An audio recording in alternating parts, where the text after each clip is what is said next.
कभी सोचा है कि कुछ चीजों के दाम तो आसमान छू लेते हैं, जबकि कुछ के दाम लगभग वैसे के वैसे ही रहते हैं? चलिए, आज इसी राज से पर्दा उठाते हैं और समझते हैं कीमतों के बदलने का विज्ञान। अच्छा, इसे एक कहानी से समझते हैं। मान लीजिए आप एक सोशल मीडिया मैनेजर हैं। हर क्लाइंट से आप कह लीजिए $2000 लेते हैं। अब आपके मन में आता है कि क्यों न इसे बढ़ा के $2500 कर दिया जाए। क्या ये अच्छा आइडिया है? क्या इससे सच में ज्यादा कमाई होगी? तो इस सवाल का जवाब हम 5 हिस्सों में समझेंगे। सबसे पहले तो ये जानेंगे कि ये लोच, इलास्टिसिटी आखिर है क्या। फिर देखेंगे कि मांग लचीली कब होती है और सख्त कब। और फिर सबसे बड़े सवाल पर आएंगे, क्या आप ज्यादा पैसा कमाएंगे? और आखिर में हम देखेंगे कि असल दुनिया में इसका क्या असर होता है। तो ये जानने के लिए कि दाम बढ़ाना सही है या नहीं, हमें इकोनॉमिक्स का एक बहुत जरूरी टूल समझना होगा, जिसे कहते हैं लोच या इलास्टिसिटी। इसे ऐसे समझिए जैसे कोई रबर बैंड हो। लोच या इलास्टिसिटी हमें बस यही बताती है कि जब हम किसी चीज की कीमत खींचते हैं, मतलब बढ़ाते हैं, तो उसके ग्राहकों की मांग कितनी खिंचती है या कहिए कितनी बदलती है। और कमाल की बात यह है कि इसका फॉर्मूला बहुत ही सिंपल है। बस इतना देखना है कि कीमत में कितने % का बदलाव आया और उसके मुकाबले मांग में कितने % का, बस। तो चलिए वापस हमारे सोशल मीडिया मैनेजर के केस पे आते हैं। देखिए, कीमत तो बढ़ी करीब 22%, लेकिन इसका असर कितना बड़ा हुआ? ग्राहक कम हो गए पूरे 40%। ये तो बहुत बड़ा नुकसान है। तो जब हम 40 को 22.2 से डिवाइड करते हैं तो हमें एक नंबर मिलता है 1.8। अब ये नंबर बहुत जरूरी है। इकोनॉमिक्स में अगर ये नंबर 1 से ज्यादा है तो हम कहते हैं कि मांग लोचदार है, इलास्टिक है, मतलब रबड़ बैंड की तरह जरा सा खींचने पर बहुत ज्यादा खिंच गई। लेकिन सवाल यह है कि ऐसा होता क्यों है? मतलब क्यों कुछ चीज़ों की मांग इतनी आसानी से बदल जाती है, जबकि कुछ चीज़ों की मांग पर कोई खास असर नहीं पड़ता? चलिए इसके पीछे के कारण समझते हैं। सोचिए, पहला कारण क्या हो सकता है? विकल्प। जैसे मान लीजिए चीरियोज अनाज, अगर इसकी कीमत बढ़ती है तो क्या होगा? लोग तुरंत कोई दूसरा ब्रांड खरीद लेंगे, है ना, क्योंकि बाजार में ढेरों विकल्प मौजूद हैं। इसी वजह से इसकी मांग लोचदार हो जाती है। दूसरी वजह है जरूरत। अब देखिए, इंसुलिन, ये एक जान बचाने वाली दवा है।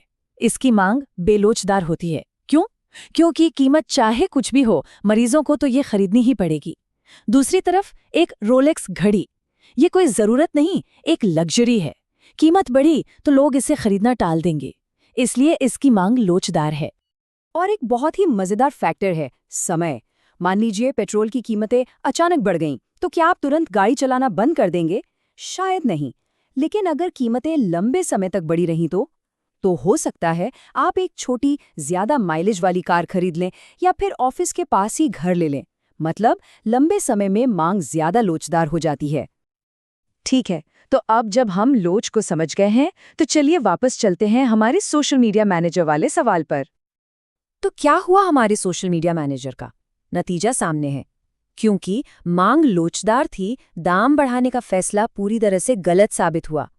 हाँ, कीमत 22% बढ़ी, पर ग्राहक तो 40% भाग गए और इसका सीधा असर कमाई पर पड़ा।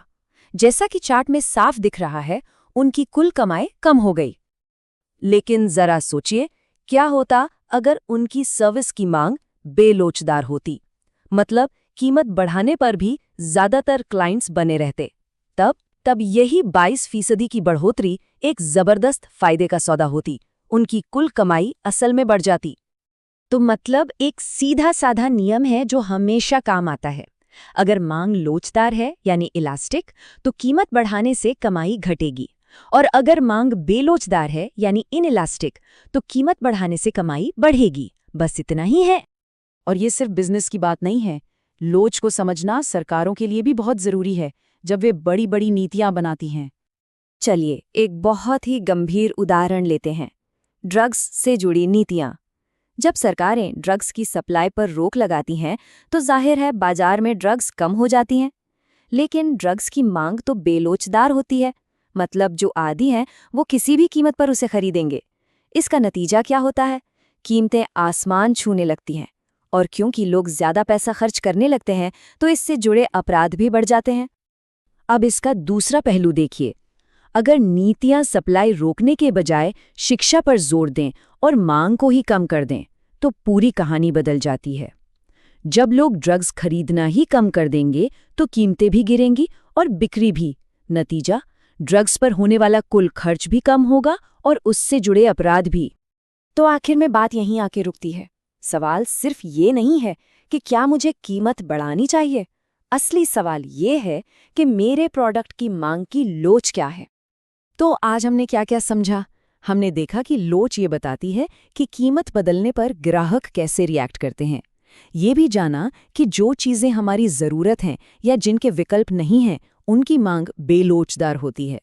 और सबसे ज़रूरी बात, कीमत बढ़ाने से फ़ायदा होगा या नुकसान, इसका सारा खेल लोच पर ही टिका है। तो अब जब भी आप कहीं किसी चीज़ की कीमत को बदलते हुए देखेंगे, चाहे वो आपकी सुबह की कॉफ़ी हो या हवाई जहाज़ का टिकट, तो आपके दिमाग में ये ज़रूर आएगा कि पर्दे के पीछे ये लोच वाला खेल कैसे चल रहा है।